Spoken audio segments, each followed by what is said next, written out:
ഇത് വിദഗ്ധ സമിതിയിലെന്നോ ഒന്നാമത്തെ കാര്യം അവർക്ക് ഇത് മൊത്തം നോക്കാനുള്ള സമയമൊന്നും കിട്ടിയില്ല. ഇത്രയും ഇത് ഓപ്പറേഷൻ തിയേറ്ററിനകത്തിരിക്കുന്ന സാധനമാണ്. അവർക്ക് അതിനകത്ത് കയറാനുള്ള പെർമിഷൻ ഇല്ല. ഇത് ഓപ്പറേഷൻ നടന്നുകൊണ്ടിരിക്കുന്ന ദിവസമാണ്, 2 ദിവസങ്ങളിലാണ് എൻക്വയറി നടന്നത്. അവർക്ക് ഇതിനകത്തൊന്നും കയറാനോ ഒന്നും അകത്ത് ചെക്ക് ചെയ്യാനോ ഒന്നും യാതൊരു തരത്തിലുള്ള സാവകാശവും കിട്ടിയില്ല, അതിനുള്ള അനുവാദങ്ങളും ഇല്ല. അവർ അതിനല്ല വന്നതും. വിദഗ്ധ സമിതിക്ക് അങ്ങനെ അകത്ത് കയറി ഓപ്പറേഷൻ തിയേറ്ററിനകത്ത് കയറി ഉപയോഗിച്ചുകൊണ്ടിരുന്ന ഉപകരണങ്ങളോ അതിൻ്റെ ഭാഗങ്ങളോ ഒന്നും പരിശോധിക്കാനുള്ള ഒരു സമയവും കിട്ടിയിട്ടില്ല. അവരങ്ങനെ ചെയ്തിട്ടുമില്ല. ഒരു കാര്യം ചോദിച്ചോട്ടെ, ഡോക്ടർ മേധാവിയായിട്ട് വന്നിട്ട് ഇപ്പോൾ 1 കൊല്ലം അല്ലേ?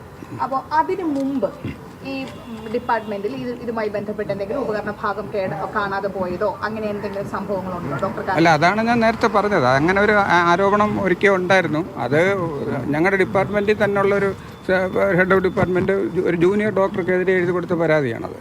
ഒരു ഉപകരണം മനഃപൂർവ്വം കേടാക്കി എന്നൊക്കെ പറഞ്ഞ് ദേഷ്യത്തിന് ഉള്ള എഴുതി കൊടുത്തതാണ്. അത് പിന്നെ അത് വലിയ സീരിയസ് ആയിട്ട് എൻക്വയറി ഒക്കെ നടത്തി. അതിനകത്തൊന്നും ഒരു വാസ്തുവില്ല.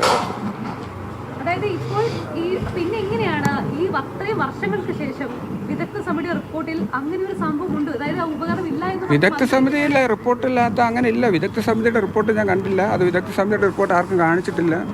അത് ഇനിയിപ്പോൾ ഞാൻ അത് RTI വഴി അത് എടുത്തിട്ട് ഞാൻ അതിൻ്റെ തൊണ്ടെങ്കിൽ പിന്നെ പറയാം എന്താണെന്നുള്ളത്. എനിക്ക് തന്ന മെമ്മോയിൽ അങ്ങനെ ഡോക്ടർ മറുപടി ഇതുമായി ബന്ധപ്പെട്ടുള്ള കാര്യങ്ങൾ കൃത്യമായി മറുപടി നൽകും. അത് കുറച്ച് കാര്യങ്ങളെ ചോദിച്ചിട്ടുള്ളൂ, 1-2 ചോദ്യങ്ങളെ ചോദിച്ചിട്ടുള്ളൂ. അത് എഴുതി കൊടുക്കാവുന്ന ചെറിയ കാര്യങ്ങളെ ചോദിച്ചിട്ടുള്ളൂ.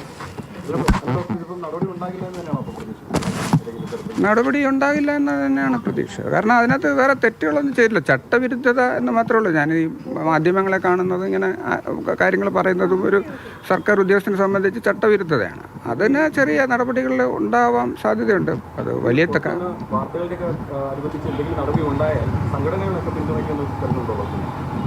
സംഘടനകളല്ലെങ്കിൽ നമ്മുടെ സംഘടനയ്ക്ക് പ്രശ്നങ്ങളൊക്കെ അറിയാമല്ലോ. അവർക്ക് എൻ്റെ സത്യസന്ധത അവർക്കറിയാം. അതിൻ്റെതായിട്ടുള്ള ആനുകൂല്യങ്ങൾ അവർ തരും, പിന്തുണയ്ക്കും. ഡോക്ടറുടെ വ്യക്തതയ്ക്ക് വേണ്ടി വീണ്ടും ചോദിക്കുകയാണ്, അതായത് ഉപകരണം വകുപ്പിൽ തന്നെയുണ്ട്, ഒരു നഷ്ടവും സംഭവിച്ചിട്ടില്ല. പിന്നെ എങ്ങനെയാണ് വിദഗ്ധ സമിതി റിപ്പോർട്ടിനെ ഉദ്ധരിച്ചുകൊണ്ട് മന്ത്രി ഇങ്ങനെ പറയുന്നത്? എങ്ങനെയാണ് വിദഗ്ധ സമിതി? ഞാൻ നേരത്തെ പറഞ്ഞല്ലോ, പിന്നെ ആ ചോദ്യം ആവർത്തിക്കുകയാണല്ലോ. വിദഗ്ധ സമിതിക്ക് അങ്ങനെ ഉപകരണങ്ങൾ പരിശോധിക്കാനുള്ള സാവകാശമില്ല. ഒരുപാട് ഒരു ഓപ്പറേഷൻ തിയേറ്റർ അങ്ങനെ സമിതി റിപ്പോർട്ട് കാണട്ടെ, കണ്ടിട്ട് ഞാൻ അതിന് നല്ല ആൻസർ പറയാം. ഞാൻ അതങ്ങനെ അതാണ് ഒരു ഡോക്ടർ ഹാരിസ് ചെറുക്കലിന്റെ പ്രതികരണമാണ് കേട്ടത്.